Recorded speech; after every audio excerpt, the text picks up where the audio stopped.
On Monday, the High Court in London is expected to rule on the legality of the UK government's plans to send some asylum seekers to Rwanda to have their claims processed and possibly to be resettled there. Ministers say that it's a way of discouraging people from risking their lives, people smuggling gangs. But opponents say that Rwanda's human rights record means that it's not a safe destination, particularly for members of the LGBTQ+ community.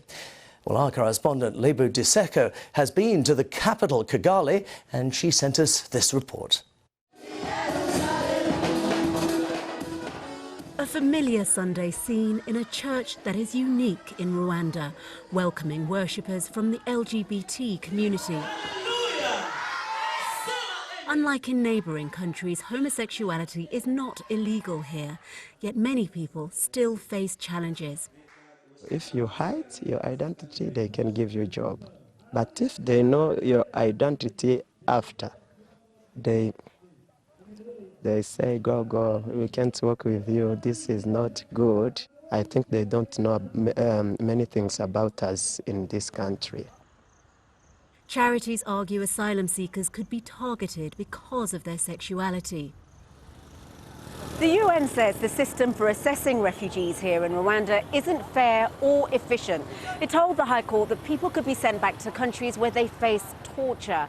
And back in June, it said it can take years for people to get a decision on their case. This asylum seeker was too scared to show his face or share his name.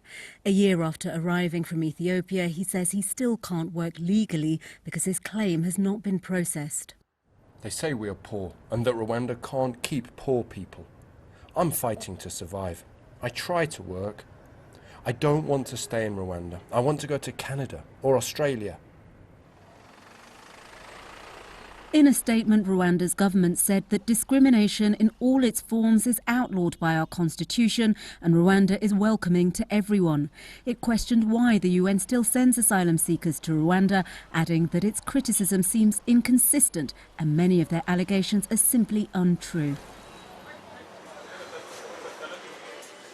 One refugee who's been successful here is Tekle. He's originally from Eritrea and built a supermarket chain after arriving here nearly 25 years ago.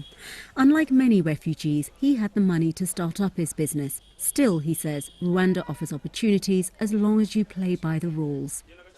Coming here is not something difficult.